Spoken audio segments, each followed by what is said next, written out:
எங்க TNPSC group 4 notification படி இப்போ 3900 சம்திங் வேகன்சியாக இருந்தாலுமே இந்த வேகன்சி கண்டிப்பாக உயர போகுது, மாற்று கருத்தே இல்லை. இப்போ வந்து நோட்டிஃபிகேஷன் வேகன்சியோட சேர்த்து இன்னும் அடிஷ்னலாக வேகன்சிஸ் ஆட் ஆகி பார்த்தீங்கன்னா இன்னும் கொஞ்சம் வேகன்சி ஆட் ஆக போகுது. அதனால 3900 மட்டும் கிடையாது, அதுக்கு மேலேயே வேகன்சி கூட போகுது. அதில் மாற்று கருத்து கிடையாது, உறுதியாக நடக்க போகுது பாருங்க. ஓகே, இப்போ வீடியோக்குள்ளே போகலாம்.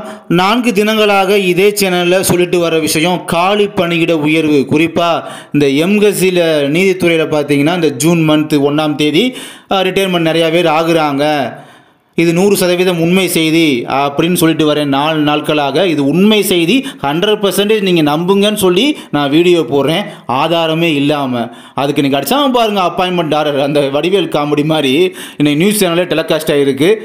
டோட்டலாகவே ஓவரால் தமிழ்நாடு அரசு பணிகளிலிருந்து டோட்டலாகவே ஓவரால் கவர்மெண்ட் ஸ்டாஃப் ஆல் டிபார்ட்மெண்ட்லேருந்து இன்றைக்கி ஒரே நாளில் பார்த்தீங்கன்னா டுடே ஒன் டேல 8144 பேர் ரிட்டையர்ட் ஆகுறாங்கன்னா பார்த்துக்கோங்களேன்.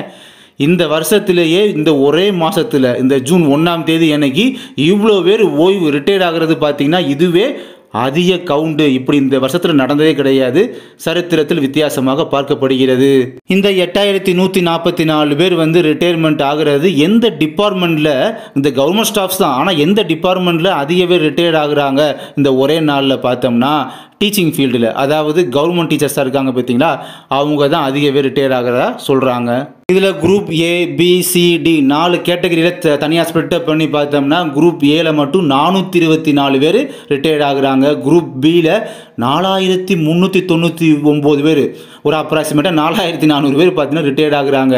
இந்த குரூப் பியை நல்லா நோட் பண்ணி வைங்க, 4400 சும்மா கிடையாது. அடுத்து குரூப் சியை பாருங்கள், 2185 பேர் ரிட்டையர்ட் ஆகுறாங்க. அப்புறம் குரூப் டி லாஸ்ட்டாக பார்த்தீங்கன்னா இதை நோட் பண்ணி வைங்க, 1136 பேர் ரிட்டையர் ஆகுறாங்க குரூப் டியில் மட்டும். ஓகே, இதில் குறிப்பிட்டு பார்த்தீங்கன்னா தலைமைச் செயலகத்தில் மட்டும் பாருங்கள், இதெல்லாம் பார்க்க ஆச்சரியமாக இருக்குது. இந்த ஒரே நாளில் 30 பேர் ரிட்டையர் ஆகுறாங்க. 3 பேர் 4 பேர் இல்லை, நம்ம 3 பேர் 4 பேர் தான் பார்த்துருப்போம். ஆனால் இந்த ஒரே நாளில் 30 பேர் ரிட்டையர் ஆகுறாங்க.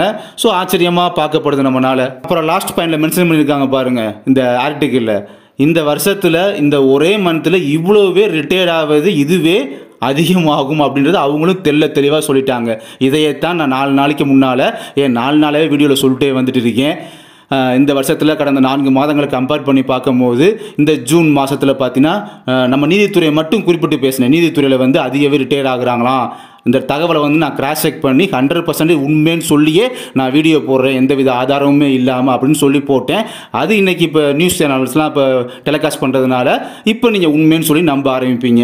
அப்புறம் லாஸ்ட் பாயிண்ட் பாருங்கள், இது மொத்த அரசு ஊழியர்களில் 0.86% ஆகும் போட்டிருக்காங்க பார்த்தீங்களா. அதாவது இந்த ரிட்டையர்மெண்ட் ஆகிறோட கவுண்ட்டு பார்த்தீங்கன்னா இருக்கிற மொத்த கவர்மெண்ட் ஸ்டாஃபில் பார்க்கும்போது 0.86% சொல்லி மென்ஷன் பண்ணியிருக்காங்க.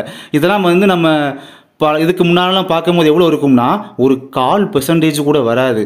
0.25%னா 0.25%லாம் வராது, 0.21%, 0.23% அந்த அளவு தான் பார்த்துருக்கேன். 0.25 அதை 0.5% கூட தொட்டிருக்காது. இதை பாருங்கள், 100க்கு ஒரு முக்காலை தாண்டி கிட்டத்தட்ட 1 கூட எடுத்துக்கலாம் போல் 1% அளவு மொத்த அரசு ஊழியர்களை பார்க்கும்போது இவ்வளோ பேர் ரிட்டையர்மெண்ட் நமக்கு தெரிய வருது அப்படின்றது ஒரு ஆச்சரியமான தகவல்.